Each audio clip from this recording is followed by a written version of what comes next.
Mesdames et messieurs, bonjour, bienvenue dans ce journal. Au sommaire, clarification des rumeurs faisant état du licenciement abusif de certains agents contractuels de l'État de 2014. Ces derniers reconnaissent être au terme de leur contrat. Ils ont apporté des précisions. C'est à suivre dans un instant. Conseil des ministres de ce mercredi 20 mars 2019. Dans cette édition, vous suivrez également le point des décisions prises au cours de cette rencontre présidée par le chef de l'État. Et puis en France, des militantes féministes réclament des sanctions disciplinaires contre les responsables du syndicat des gynécologues Saint-Goff qui a brandi la semaine dernière la menace d'une grève des avortements.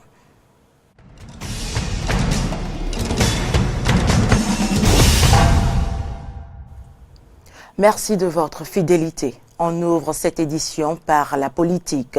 Depuis plusieurs jours, des informations issues de la presse et des réseaux sociaux font état du licenciement de certains agents contractuels de l'État de 2014. Ces derniers reconnaissent être à la fin du renouvellement, à la fin de leur contrat. Ils ont apporté des clarifications au sujet de certains faits relevés dans l'opinion publique. J'y arrive. Ils sont au micro de Horacia Djodji et de Romaric Devoshi.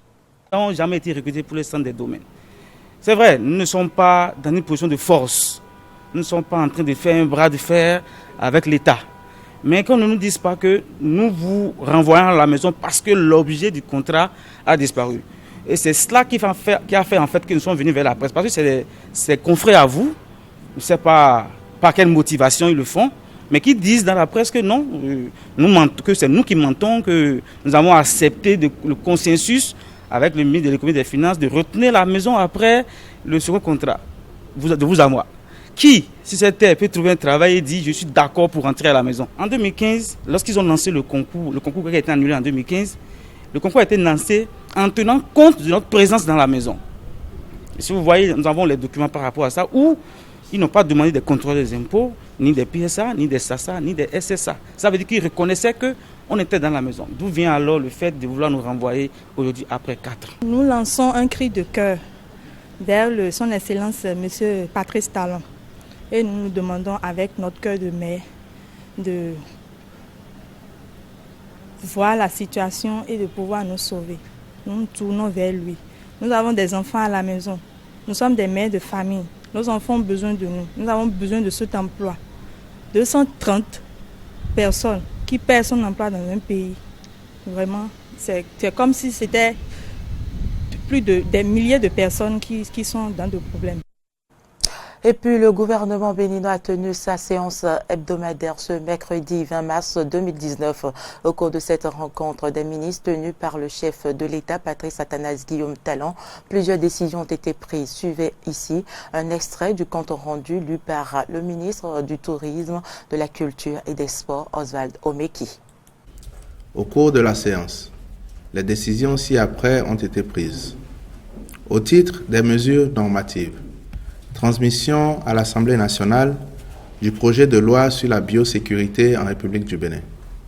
Ce projet de loi intervient pour tenir compte du respect par notre pays de ses engagements découlant de son adhésion au protocole de Cartagena sur la prévention des risques biotechnologiques relatifs à la Convention sur la diversité biologique.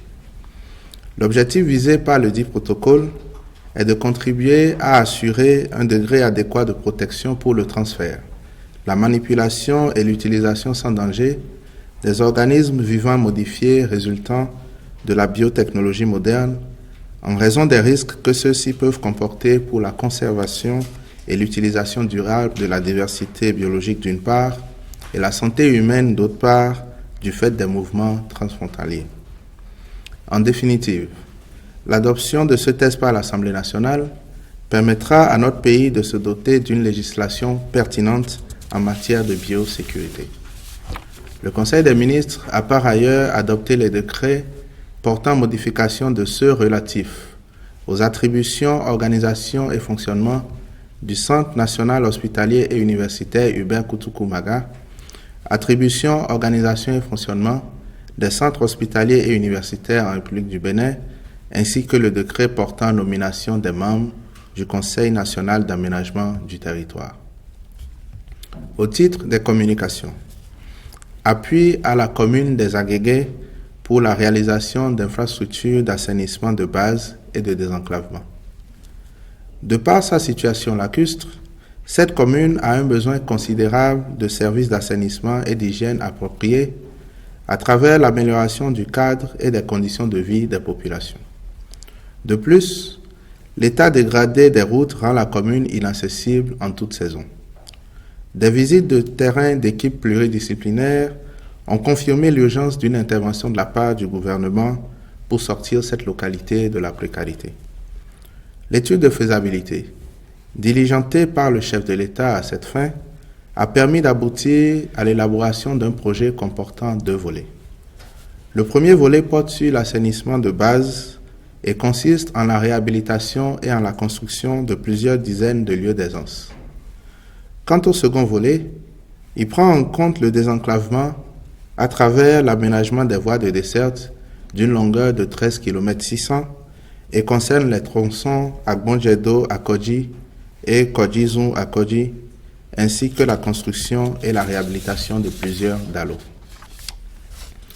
Contractualisation en vue de la dématérialisation de la gestion des évacuations sanitaires. Dans le but d'optimiser sa collaboration déjà en cours avec Paris Hospital Foundation depuis janvier 2018, le gouvernement a décidé de dématérialiser tout le processus des évacuations sanitaires pour plus d'efficacité. La Fondation, ayant déjà une expérience affirmée en la matière avec ses hôpitaux partenaires, grâce à l'expertise de son associé technique Avantim, notre pays peut recourir à celui-ci à des conditions avantageuses. Le ministre de la Santé accomplira toutes les diligences nécessaires à cette fin. Au titre des rencontres et manifestations internationales, le Conseil des ministres a autorisé la participation du Bénin à la 7e édition de Africa CEO Forum les 25 et 26 mars 2019 à Kigali, au Rwanda. Cérémonie officielle de remise et de lancement de la plateforme legis.edi.bj. C'était ce mardi au Centre de documentation et d'information juridique à la Cour d'appel de Cotonou. Reportage Horacia Todji. Le Bénin dispose désormais d'une plateforme des tests de loi, elle a nom legis.cedige.bj.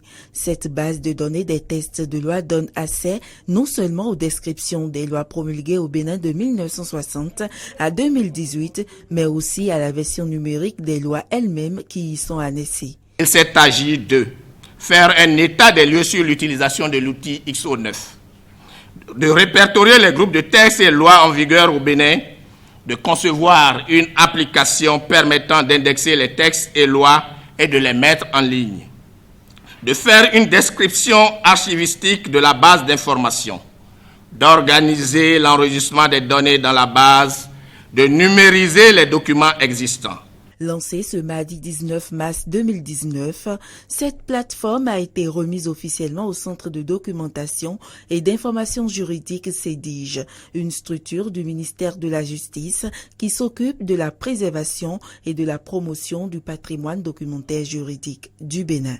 Cette dimension de la mission de divulgation des textes juridiques a fait défaut pendant longtemps et objet de toutes les critiques.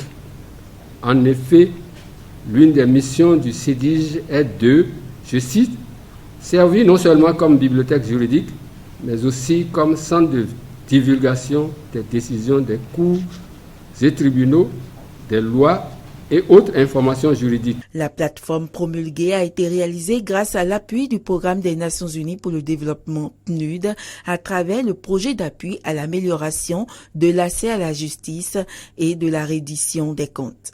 Les Nations Unies, plus précisément le Programme des Nations Unies pour le développement, vient de démarrer son cycle de coopération avec le Bénin, donc qui doit couvrir la période 2019-2023.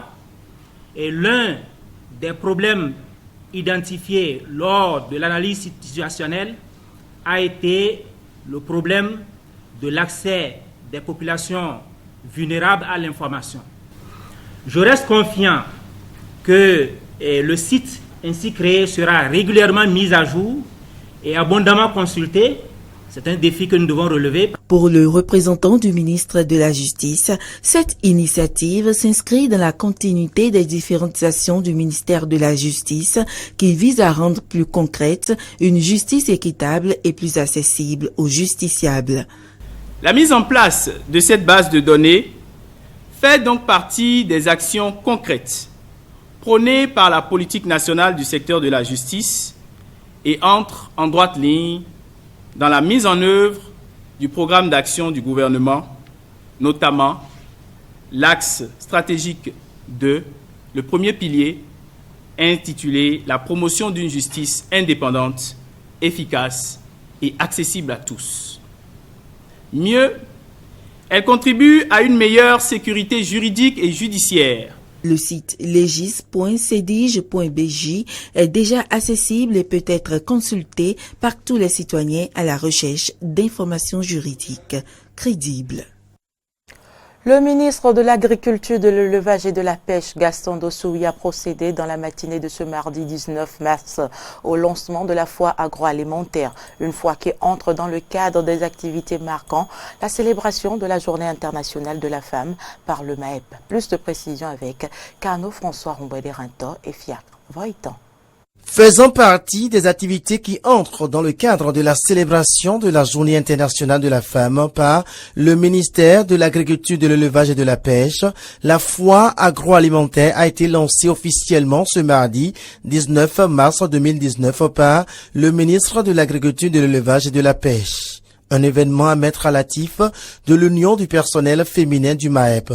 Pendant 4 jours, les produits agroalimentaires Made in Bénin seront visités.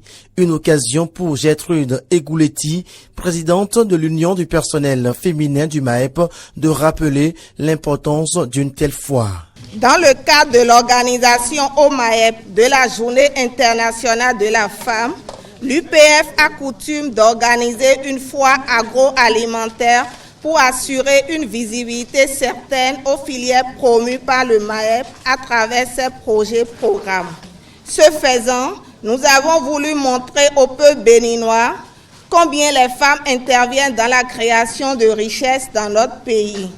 J'adresse nos remerciements à tous les invités ici présents, en particulier tous ceux qui nous ont soutenus pour que cet événement soit une réalité. Le ministre, à son tour, a souhaité le bon déroulement de la foire tout en rassurant les forains de la sécurité de leurs produits sur le site. Il a aussi saisi l'occasion pour inviter les populations à venir consommer les produits Made in Bénin de qualité. Nous sommes en train d'accompagner des acteurs pour produire qualité. Si c'est vraiment qualité, nous devons être capables de consommer cette qualité et d'inviter la population à goûter à la qualité. Et à vous, forêts, c'est une tâche que nous avons assignée. On vous a créé un marché que vous devez animer.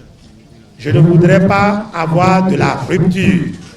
Une semaine durant, vous allez vendre ici.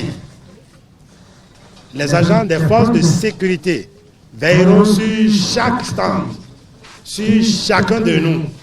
La sécurité est ici. Après la coupure du ruban, l'autorité ministérielle a eu droit à une visite guidée des stands installés pour cette deuxième édition de la foire agroalimentaire qui prend fin le 22 mars 2019.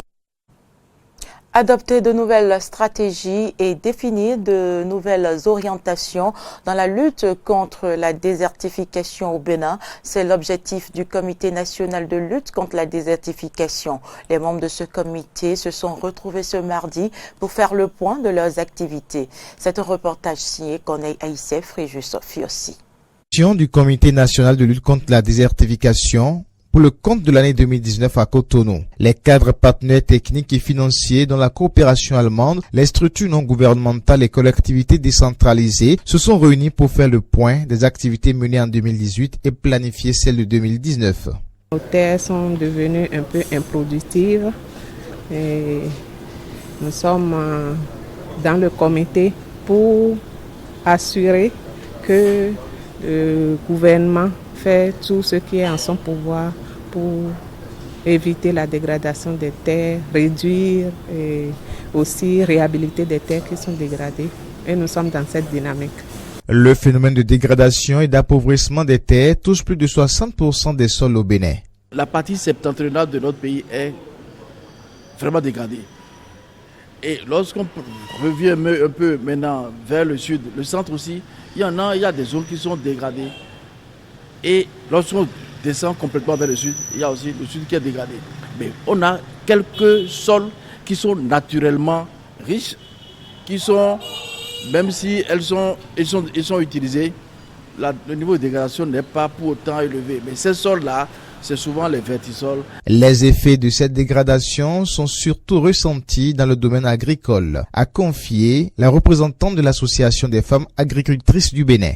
Quand on dit que nos terres sont dégradées, c'est qu'elles ne sont plus productives. Et nous constatons ça sur le terrain avec les femmes agricultrices. La production baisse. Face à l'ampleur de cette dégradation et à la perte progressive de la fertilité des sols, la présente session est l'occasion pour ces acteurs de proposer de nouvelles stratégies pour renforcer la lutte contre la dégradation des terres au Bénin, a déclaré Eloge Lima, représentant le ministre du Cadre de Vie. Je voudrais donc nous exhorter à redoubler d'efforts pour amener notre pays à éviter la dégradation de ces terres, réhabiliter ou restaurer les terres et paysages dégradés en vue d'améliorer les conditions de vie des populations vulnérables. La coopération allemande réaffirme à cette occasion son soutien au Bénin dans la gestion durable des terres. La coopération technique allemande, à travers la GIZ, soutient les différents pays partenaires, dont le Bénin, depuis plus de 40 ans, afin de contribuer à leur développement durable. Dans le cadre de la lutte contre la désertification, la gestion durable des terres a une place de choix. C'est pourquoi, à travers l'initiative spéciale Un seul monde sans fin, la GIZ y accompagne le Bénin avec la mise en œuvre depuis mars 2015 du projet Protection et réhabilitation de sols pour améliorer la sécurité alimentaire. La première session du Comité national de lutte contre la désertification a été rehaussée par la présence de Sandrine Geoffrey du Mécanisme mondial de la Convention des Nations Unies pour la lutte contre la désertification. Actualité en dehors du Bénin, une vingtaine de militantes féministes envahissent le siège de l'Ordre des médecins pour réclamer des sanctions disciplinaires contre les responsables du syndicat des gynécologues Syngog qui a brandi la semaine dernière la menace d'une grève des avortements en France. Reportage. Une partie des militantes et également quelques militants avaient symboliquement revêtu des blouses blanches tachées de faux sang pour dénoncer la prise en otage des femmes par le Syngov. Libérez nos IVG, scandaient les manifestantes qui portaient des pancartes proclamant « Respecte mes droits » ou « Gare à toi ». Simone n'est plus là, mais nous on veille, ou encore un conseil, mettez de l'ordre. Le syndicat avait fait machine arrière le lendemain en affirmant qu'il ne comptait pas arrêter la pratique des IVG. Mais son initiative avait suscité de vives réactions, y compris de l'Ordre des médecins, et qui avait fermement condamné une menace totalement contraire à la déontologie médicale et pointé les conséquences potentiellement dramatiques d'un passage à l'acte. Et la cause me paraît importante, d'autant plus en tant qu'homme, il s'agit de soutenir les femmes et leurs droits, et la garantie de leurs droits surtout, puisque là c'est ce qui est mis en cause, c'est la possibilité de choisir entre avoir un enfant ou ne pas en avoir au moment où on veut. Voilà.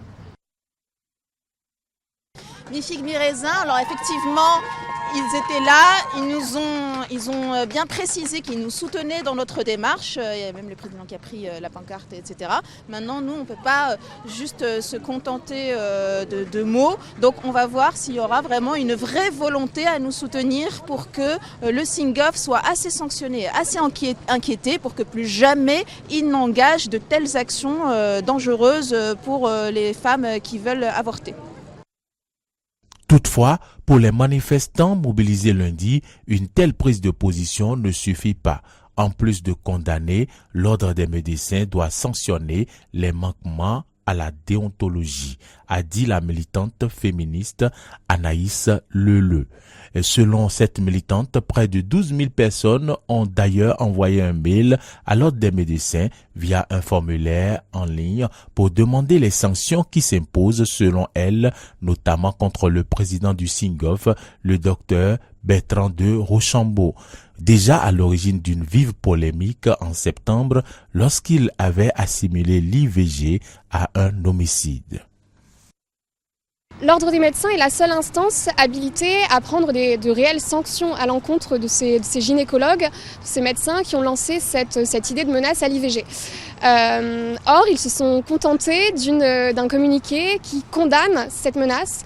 Pour nous, ce n'est pas suffisant. Pour nous, le Conseil de l'Ordre des médecins doit faire le travail qui est le sien, à savoir sanctionner les manquements à la déontologie, sanctionner les violences que des médecins pourraient infliger aux patients. Et en l'occurrence, pour nous, ils ne font pas ce travail. Bien compris. Je ne peux pas préjuger d'une sanction, d'une décision d'un tribunal. Bien sûr. Non, c'est pas blablabla. Contrairement, je vous donne pas mes choix personnels, si vous permettez. Bon, j'aurais pu être avec vous avec une pancarte. D'accord. Venez.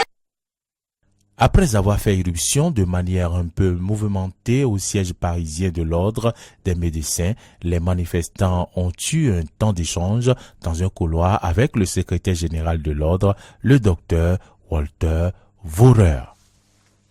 Voyage dans le temps à bord du transsibérien italien. Pas besoin d'aller jusqu'en Russie pour vivre l'aventure du transsibérien. En Italie, dans la région des Abruzzes, un vieux train des années 20 et 30 circule les week-ends entre Rome et la station de ski de Roccaraso et permet aux touristes de remonter le temps. Reportage. On l'appelle le transsibérien italien. Avec ses quelques 120 km qui relient Rome aux montagnes des Abruzzes, il est certes loin des 9200 que parcourt son cousin russe, mais il n'a pour autant pas à en rougir. Véritable prouesse technique datant de la fin du XIXe siècle, la ligne grimpe jusqu'à 1269 mètres d'altitude, à travers de minuscules boyaux ou sur de hauts viaducs, pour le plus grand plaisir des touristes qui goûtent chaque week-end aux joies du voyage à bord de wagons des années 20 et 30, magnifiquement restaurés. C'est vraiment une expérience incroyable, revenir dans le passé avec ces trains qui avancent lentement, plutôt que ceux qui vont très vite et on ne voit rien dehors, où tout est très insonorisé, alors qu'ici on entend le bruit du train. Mise en service en 1897, la ligne qui traverse les Apennins a petit à petit été abandonnée, puis totalement fermée en 2011, jusqu'à ce qu'un groupe de passionnés décide de lui redonner vie en collaboration avec les chemins de fer italiens. Claudio Colaizzo est incollable sur l'histoire de celle qu'on surnommait la Napolitaine. Cette ligne allait à Naples, au port de Naples, d'où tant d'Italiens se sont embarqués pour émigrer sur le continent américain. Et puis elle avait aussi une immense importance pour tous les habitants de cette zone, car elle permettait d'aller à l'école et au travail, même quand les conditions météo étaient mauvaises, quand il y avait 2 mètres de neige par exemple. Vinicio d'Agostino et ses compagnons musiciens sont de tous les voyages du transsibérien italien. Un honneur pour ce natif des Abruzzes qui a bien connu le train dans sa jeunesse. 50 ans après, j'ai été très ému de remonter à bord. Les collègues pourront vous le dire. Je me suis dit, mamma mia, j'étais dans ce train pour partir faire mon service militaire. Ça a vraiment été quelque chose d'incroyable. En première classe sur du velours pour 40 € l'aller-retour depuis Rome ou en troisième sur des fauteuils en bois. Peu importe, ici le vrai luxe c'est de prendre son temps. Et le train tient toutes ses promesses avec une moyenne de 50 km/h. Fin de ce journal, merci de l'avoir suivi. À bientôt.